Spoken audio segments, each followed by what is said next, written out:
So this weekend was an interesting last couple of days.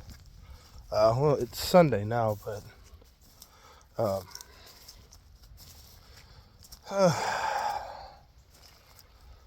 without getting into too much detail, there's no salvaging this marriage.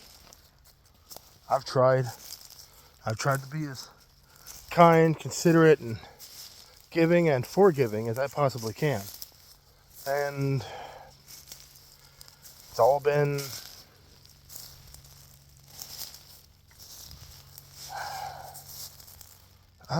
been used as a weapon.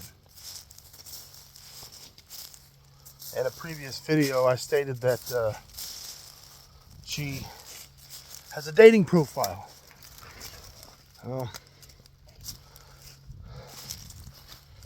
She has been telling everybody she has no interest in relationships or dating or anything like that. That dating profile kind of contradicts that. On her dating profile, it says just looking for friendship and chatting and all that nonsense, because that's what people create dating profiles for, chatting. The town where she lives, she knows everybody there. She's got people to chat with. She's got plenty of friends. Not to say that people can't have more friends or talk to more people, but friendship and chatting, when she has people to chat with, she got friends to chat with.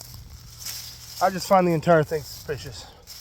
Is it proof that she lied? No, but it is evidence.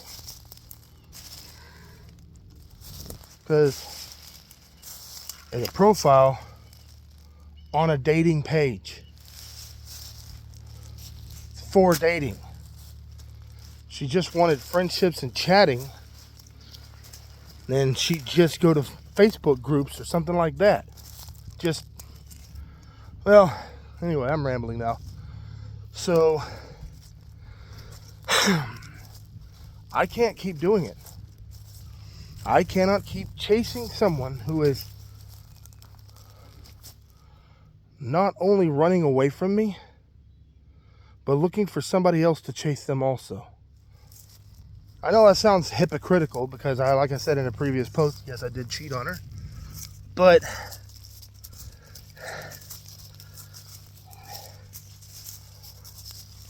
no, there's no really excuse for my cheating. I know that. I felt lonely. I felt unwanted and unloved. But at the same time, I didn't want to leave the relationship. I wanted her, and to be honest, the entire thing was selfish and stupid. But that was what happened. That's why it happened. Is it justification? No, but I'm sure there are plenty of people who can relate. But if I were to tell everyone, no, I don't want a relationship, and next thing you know, I went and had sex with somebody else, you'd kind of have a problem believing me. If I started seeking somebody else out, friendship and chatting, whatever. So I'm focusing on me and trying to get things put together. I'd like to focus on my kids as much as I possibly can, but as soon as the divorce is over, as soon as it's finalized, here comes that child support. And she's trying to petition the judge for supervised visitation. She's claiming I was abusive to my kids. So she's going to petition the judge for supervised visitation.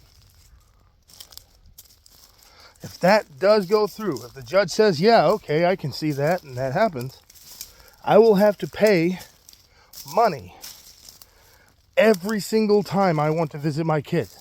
And I will have to visit them in a public place with a government mediator. Every single time. I'm already going to be scraping by. Barely.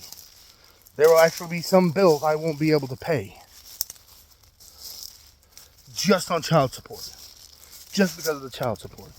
And then I'll have to pay $50 every time I see my kids. What's going to happen?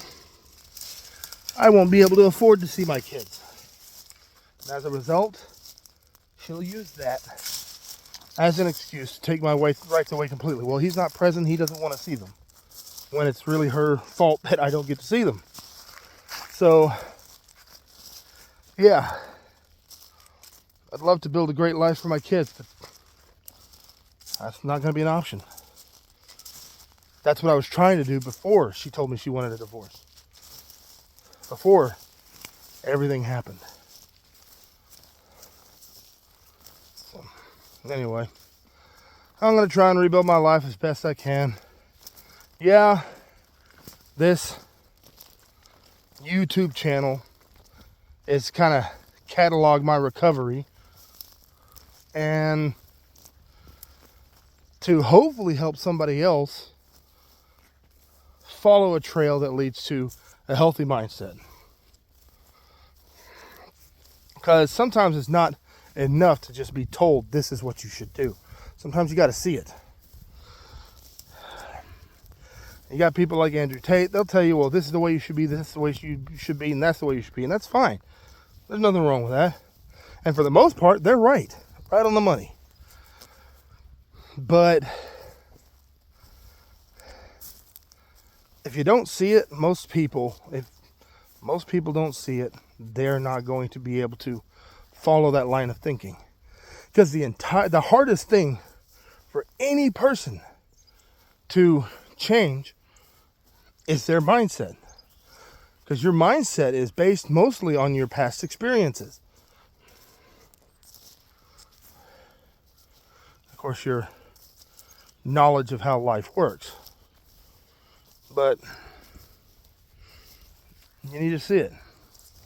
I'm a bit rotund, unfortunately.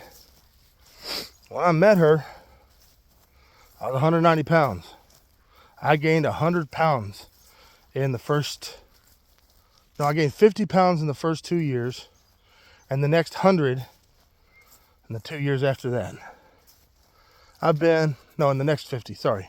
So I've gained a total of 100 pounds since I met her.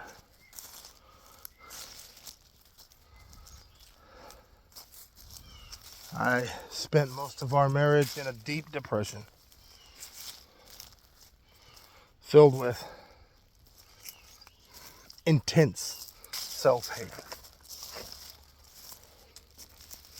Where that came from is irrelevant right now. Each person's going to have their reasons and their drivers, and each person needs to find that out for themselves. If you can go to therapy, that's a good idea. If you can't, then find somebody to talk to that's got a bit more life experience than you. Especially if they've already gone through what you're going through and came out a healthy individual. So, back to what I was saying.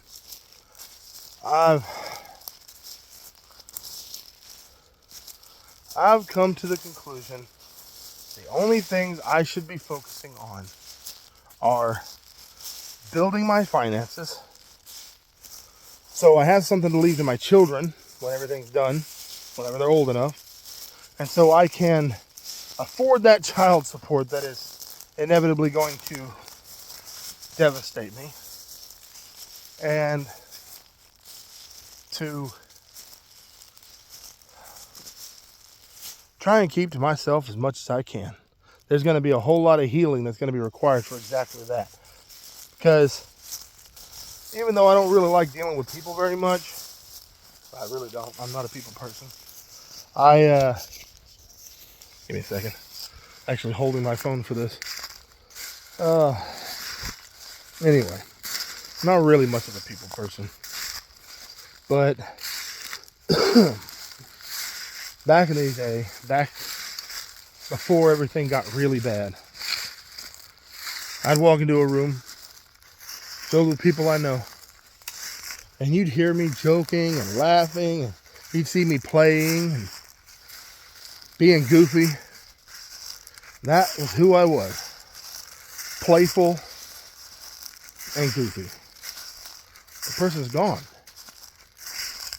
I need to get that person back. I need to find a way to bring that person back to life. Because that was who I was. Not this depressive, self-hating, broken individual.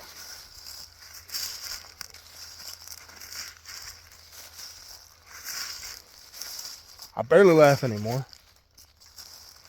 I cry at things that I don't even find to be sad. Just because I'm already so emotionally overwhelmed that any emotional intensity observed to any degree whatsoever puts me over the edge, and I just can't handle it. Anyway, so yeah, this YouTube is meant to help people cope with divorce and hopefully guide them to a healthy space. But if I'm being entirely honest, I am hoping that I can reach enough people to monetize this channel so I can actually live freely. Not bound to whatever I can get to pay the child support and barely survive. I want to have the means to finally be free. And honestly, I would suggest everybody do something like this. Create a page or channel, get on whatever site that you need to make money. Make money showing your life, just living, existing.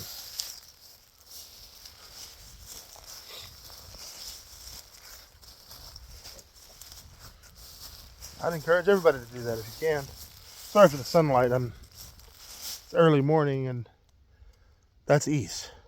See that? Oh, I'm blinding everybody. Anyway. So, yeah, my hand got tired. Oh. But, yeah, so, in all candor, I am trying to monetize this channel. And I'm hoping that one day it works. And once I'm able to monetize this channel, I can actually make more and better content. I mean, there are people that I want to talk to. Oops. There are people I want to talk to all over the United States. Yeah, I'm having a hard time with this. Maybe next time I need to go ahead and use a selfie stick. Anyway, there are people all over the country I want to talk to. But I'm trying to get to a place right now. I mean, physically, not emotionally or mentally. I mean, actually physically, where I plan on building my new house when I finally get the opportunity to do it. Phone makes a good mirror. I just gotta remember where in the world that little path is. And I'd say it's somewhat important. Even if your world is falling apart and you can't see a way to recover, make a plan.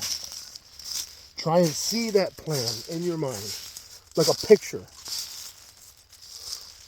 Don't look for the words. Look for the image. Try and see it.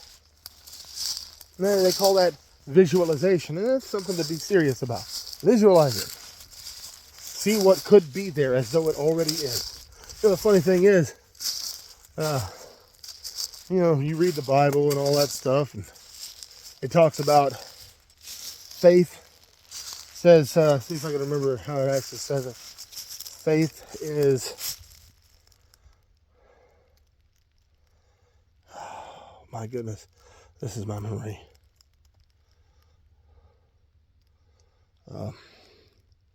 Substance of things hoped for, evidence of things not seen.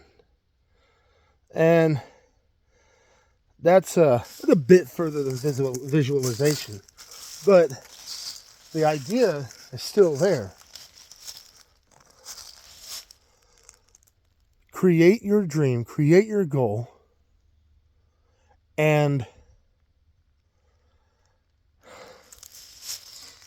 and visualize it. Treat it as though it's right there, like you can touch it. So it seems that I have found my place. So I don't know if you can see. Oh, there. Scars right there on the tree. Some more scars. Those scars were actually created by me. So I like my trees, but I'm not what you would call a tree hugger. I'll cut down a tree if I need it. I'll utilize a tree to my advantage. But if I don't have to cut down a tree, I won't cut down a tree. And I'll cut down as few as I possibly can because I like my trees. I mean, serious.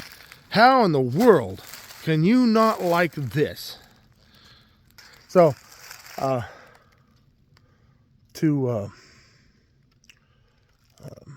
don't know, word's gone. Anyway, I'm living on my parents' 32 acres. It is the only place I could find.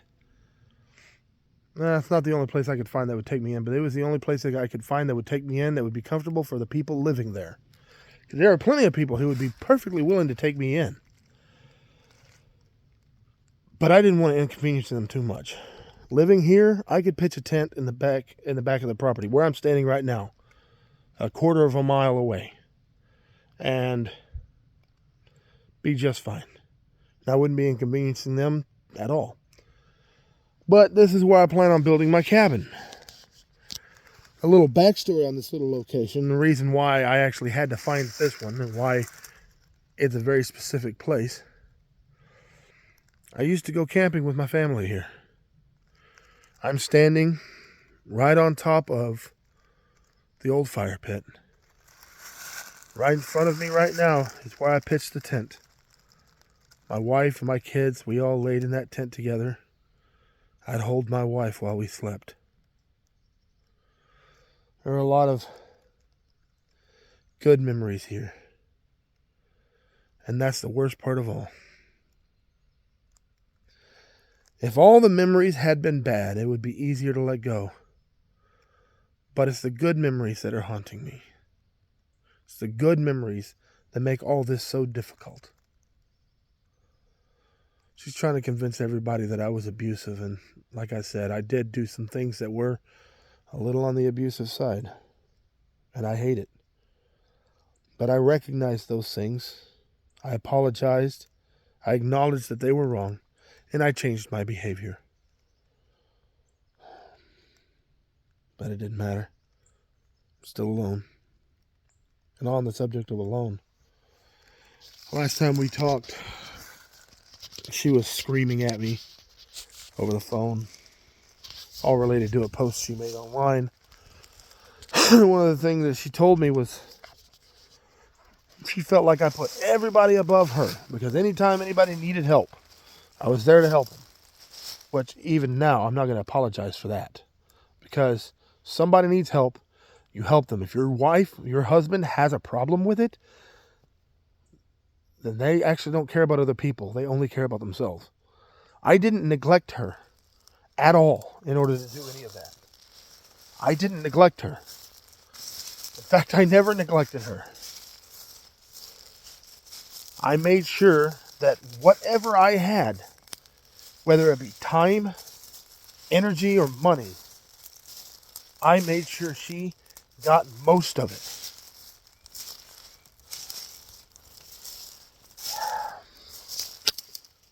But anyway, she was ridiculing me with very colorful language, by the way, for leaping to the rescue when people needed my help. A little more on my background. I've said it before, I'm ADHD, okay? Which people believe, most people unfortunately still believe that ADHD is just having trouble focusing on what you're doing and being hyper, which isn't the case. ADHD is a misnomer, meaning that, and this is for those who aren't as eloquent as some, a misnomer is something that is used as the name for really anything that doesn't really illustrate what that thing is. So, ADHD is a misnomer. Sometimes it does show hyperactivity, but that's not the root problem. Sometimes it does show inattentiveness. That's not the root problem. With ADHD, at its core, it is executive dysfunction and emotional dysregulation, meaning that the part of the brain that allows you to initiate and maintain tasks for long periods of time without the help of dopamine is, for lack of a better phrase, out of whack. Our brains don't allow us to just freely initiate tasks just because they need to be initiated. It actually causes us physical discomfort to try to do so, and it makes us less proficient at the task, even if it's something we're really good at. Okay, and the emotional dysregulation should speak for itself. It's an inability to control the frequency or intensity of any emotion. Sometimes it actually presents as emotions that are inappropriate for the situation, like laughing when you're angry, which women do that sometimes. Some men do that too. But for people with ADHD, it's not always the same emotion. Sometimes they'll cry when they're sad. Sometimes they'll cry when they're angry. Sometimes they'll laugh when they're angry or sad. Sometimes there will be no emotional expression at all. I'm more along those lines. It actually does take me a lot to show any emotional expression. I could be the happiest I've ever been in the world. I mean, ever. And I might smirk. It's not because I'm not satisfied. It's not because I'm not happy. It's just because I'm in my head. I'm enjoying that moment of happiness inside my head because I have a whole world in here. A place where I retreat to during moments of extreme emotional intensity. Okay? Well, there is a lot of trauma that goes along with just having ADHD. Some might be like, having ADHD doesn't give you trauma. You got to experience it. That's right. That's right. By the time a child is 10 years old, a child with ADHD, they will have experienced 10 to 20,000 more negative feedback events than a child without. Meaning that they are criticized 10 to 20,000 times more times than the average child. And they're criticized because of the impulse control, the emotional dysregulation, executive dysfunction, the inability to initiate and proficiently perform tasks at will, the inability to sit still because your body, we're not hyper. We're not really actually hyper. What happens is our brains get into this world where everything is fantastic and crazy and amazing, or quite the opposite. Both can be true, sometimes at the same time, not usually. Okay? And what happens is we get so caught up in our head, we accidentally take our bodies for a ride. So all the fidgeting and running around and jumping around, the squirming in your seat, that's not because of boredom. That's because we are in our heads living things in a world we created in our minds, and our bodies are just along for the ride. That's it. Okay, I say all that to get to people pleasing. Almost every person with ADHD you will ever meet is a people pleaser. Sorry, my mouth doesn't work right. A people pleaser. And for those of you who don't really know what a people pleaser is, it's a person who has been so traumatized by the negative feedback they received during childhood and perception of rejection, dissatisfaction, and anger that they go out of their way, even to the point of unintentional self-harm, to make people happy. So those people don't leave them, don't get angry with them, and don't hate them. It is a bid for love and acceptance. Everybody wants to be loved and accepted, even people who hate people. No matter what they tell you, they still want to be loved and accepted. They tell people that they hate people and don't want that love and acceptance because they know in their heart they will not be receiving that love and acceptance. That's where the actual hatred for people comes from. The knowledge that they will not be loved and accepted by people no matter what they do. And funny thing is those people, as dark as that is, they're right. If somebody does not want to love you or accept you, I'm learning the hard way, that person does not want to love or accept you, they're not going to matter what you do. They're not going to, no matter what you do for them. You know, as much as I messed up, I also did right. And that's being human. I was harsh. I was stubborn, belligerent, obstinate. I was pushy. I got angry easily. I never touched her out of anger. Not one. I said mean things, for which I eventually apologized. Maybe too late, I don't know. I should never have done those things, and I acknowledge that. That is part of the emotional dysregulation. The rejection sensitivity dysphoria. Look that up if you don't know what it is. And the problem is I didn't know how to deal with that. Actually, until recently. To be honest, this divorce has actually taught me a lot. How to deal with the emotional dysregulation, how to deal with the rejection sensitive dysphoria, because there is no greater rejection that exists on this earth than for somebody you love with all of your heart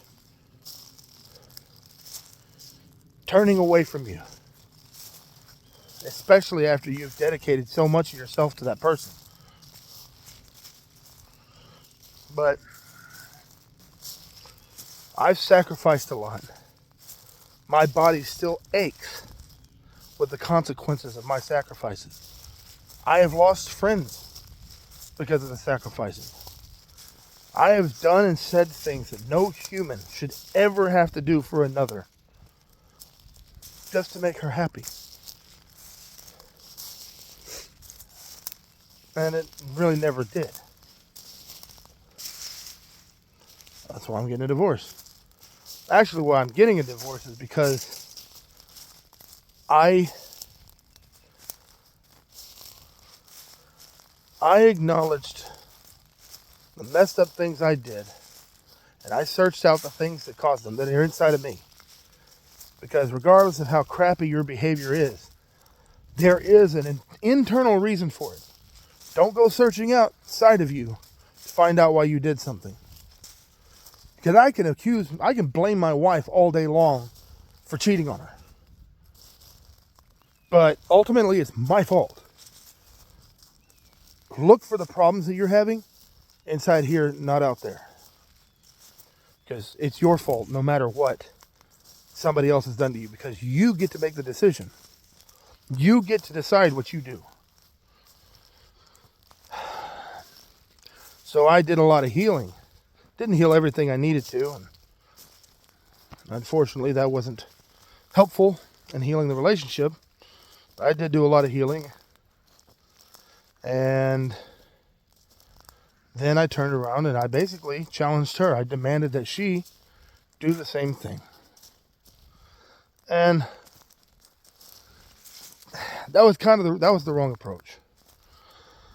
That goes back to a previous video where I asked, can you heal somebody into healing? I mean, can you love somebody into healing? Can you love someone into accountability? And in the end, I think the answer to that is it requires two things. They must want to love, and they must love the person that's doing the loving. If those two items aren't present, you can't love a person into anything except for hatred, disdain, and aggravation. So, yeah.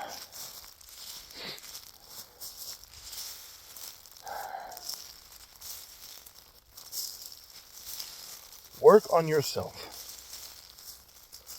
Stop trying to please everyone else. Even if you are a people pleaser, this is what you need to look at. Where will I end up when it's all done? Yes, do for other people, but not so much as to destroy yourself in the process. I know that doesn't sound very Christ-like, and it really isn't. I mean, as someone who tries to follow Christ as best he can, regardless of how much he fails to do so, the proper response would be, or the proper statement would be, follow Christ's example and sacrifice everything for someone else for the sake of love.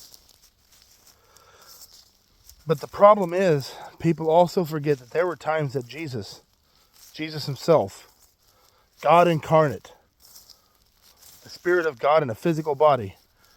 Okay, I've beaten that dead horse long enough. Anyway, even Jesus had to get away from people and refill his cup. He had to leave, pray, fast. He had to refill his spiritual cup. You can't keep giving until there's nothing left without ever filling it back up, because then you'll end up hurting the people that you're helping too. The people that she demanded that I separate myself from, the people she ridiculed me for dropping everything to help them, those are the people that took me in when she threw me out. When she decided that I no longer deserved her. She decided that I am not worth the sacrifice. Those are the people that took me in. The ones that helped me. Or the ones that I helped, rather. The ones that I dropped everything to help. Those are the ones that are standing at my back. Those are the ones that are making sure that I have what I need. Those are the ones that are dropping everything to help me while I'm being thrown away by the person that demanded that I stop dropping everything to help them. Don't overdo it. Make sure your cup gets refilled. But help people. Help people. So, if I were to say that there's anything that would help you be a better person, it would be measure yourself to find what you need to fix in yourself to be a better person. And make sure that your cup gets refilled from time to time. If others aren't willing to do it yourself. And just be better.